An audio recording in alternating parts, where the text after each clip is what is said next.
So, I'm not gonna lie, when walking into a store to purchase watercolor paper, the options can be very overwhelming, and that's not even to mention the prices that go along with these papers. In this series so far, we've talked about what watercolor paper is made of and how the texture of the paper can affect your artwork. But what about weight? And specifically, does painting on 400-pound watercolor paper actually make a difference? So I was really curious when I was purchasing different brands and watercolor paper in general online for this series. I noticed while I was scrolling down the page that there was a sheet of Arches watercolor cold press paper that was 400-pound weight. Now, I have painted on 300-pound weight before, and I was very, very curious, what is the difference between 300-pound weight and 400-pound weight? Because to me, painting on 140-pound weight compared to 300-pound weight was a huge difference. So was it a bigger difference when painting on 400-pound weight? That is what I really wanted to learn in this particular video and this study that I'm going to be doing today. Now, for those of you who are new to watercolor, you might have noticed when you're purchasing your watercolor papers, these numbers on your packaging. And basically the common weight numbers for watercolor paper would be 90-pound weight, 140-pound weight, and 300-pound weight. Now, the lighter the weight, you're going to see more buckling or warping, especially when you're using water. And the higher the weight, the less buckling and the less warping you're going to see while you're painting. So for this particular video, I wanted to paint the same illustration 4 times, and I wanted to paint it on 90-pound paper, 140-pound paper, 300-pound paper, and 400-pound paper, and basically see what the difference is between all 4 of these, and if 400-pound paper actually does really have a difference compared to especially the 300-pound paper. Now, for this study, I purposely used a ton of water, and I also use masking fluid because I've noticed in the past that using a ton of water and also masking fluid can very easily warp your paper and overwork your paper. So I wanted to use the 2 things that I feel like can easily damage your paper in this study and really push them to the limit. And these are my thoughts from this particular study. So first off, let's start with the 90-pound weight paper. Personally, I stay clear from anything less than 140-pound weight, and I will especially be staying clear from anything that's 90-pound weight after this study. I personally do not like 90-pound weight paper. I know there are some artists who can work on this paper perfectly fine, but for me, I always feel like I am fighting the paper, and it's just not an enjoyable experience for me. And I always feel like when I get done with my painting, it's never exactly what I saw in my head. So it's just a very frustrating experience for me when I'm painting on this weight of paper. I also want to note that the masking fluid did not adhere well to this paper. It created these really weird lines around the edge and kind of pulled the paint underneath the masking fluid, which is never a good thing when you're trying to use masking fluid. And also it kind of damaged and ripped just slightly my paper when removing it. So my final thoughts for this particular paper is it's okay for doing watercolor studies that don't require a lot of water. And that is basically because it can easily be overworked, it's very hard to correct mistakes on, and it really does not do well with wet and wet at all. The next paper in our study is 140-pound weight, This paper I grew up painting on and have used for years.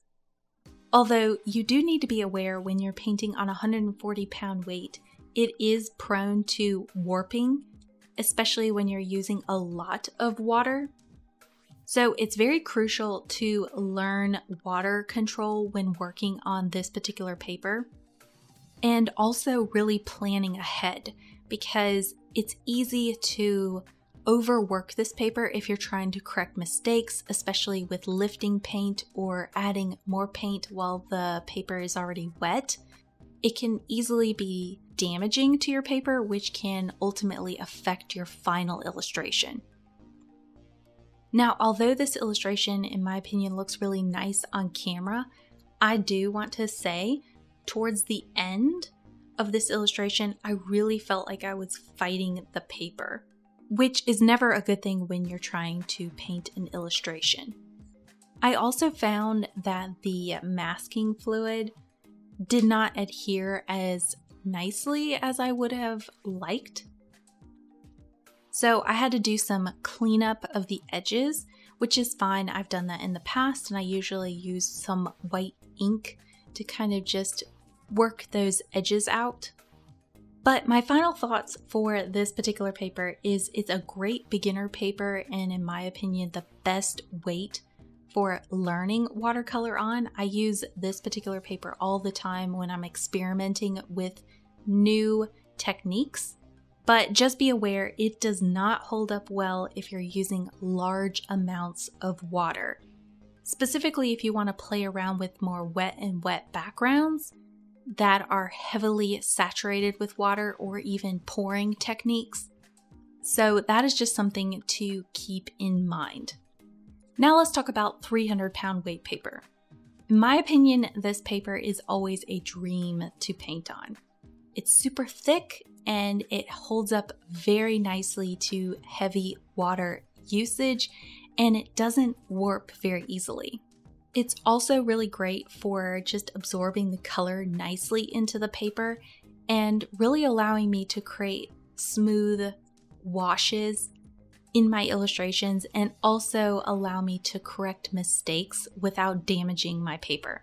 So in my opinion, this paper is one of the most forgiving options that you can use as a watercolorist.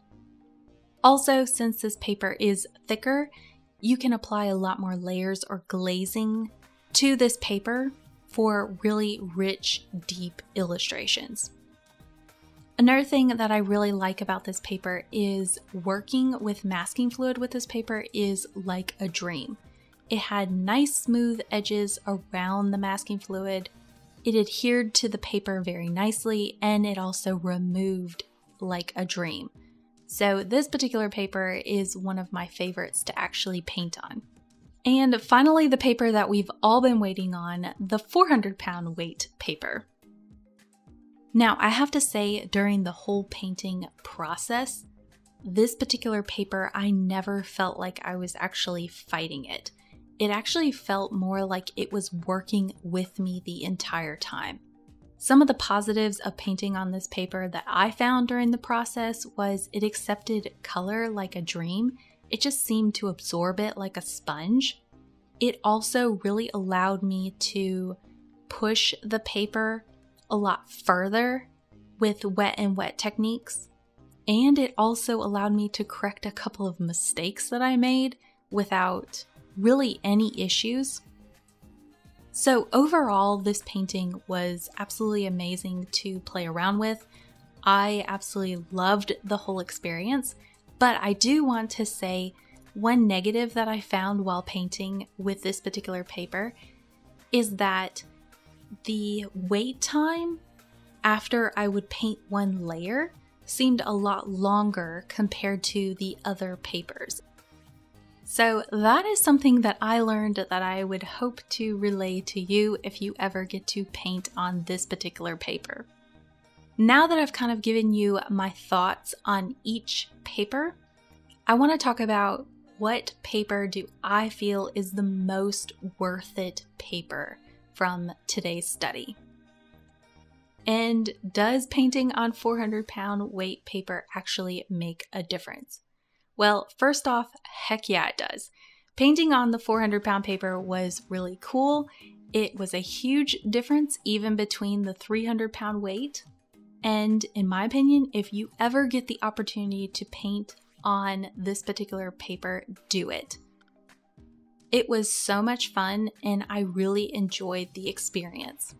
That being said though, my two most worth it papers personally, based on my particular painting style, would be the 140-pound and the 300-pound weight papers. That being said though, if you really want to paint with a ton of water, especially I think if you're doing more pouring techniques or a lot of wet and wet techniques, I personally think the 400-pound paper would be better of an option compared to the other three. And I know that this particular paper can be super pricey, so a way to save money when purchasing this paper is exactly what I did. I would recommend buying this in a sheet and then cutting it down into smaller portions. So this particular sheet of paper cost me around $22, but I could easily get 3 more paintings out of the sheet, so a total of like 4 paintings I could get from this one particular sheet of paper, which I'm totally going to be doing in the future. I am definitely going to be playing around with this paper while I have some extra in the upcoming weeks. So if you want to kind of see my progress as I'm painting on 400-pound weight paper, please make sure to follow me on Instagram and kind of see my explorations with this 400-pound weight paper. I really want to try painting some people on it, especially with some nice wet and wet techniques. We'll see how that goes in that exploration part of it.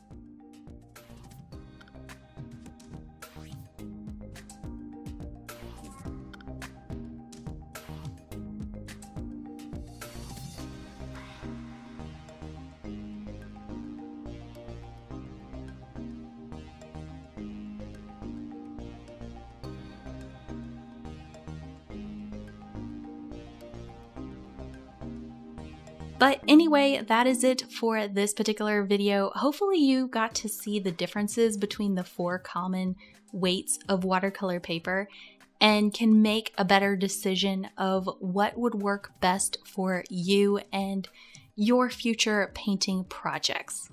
Lots of love, y'all, and I will see you in the next video.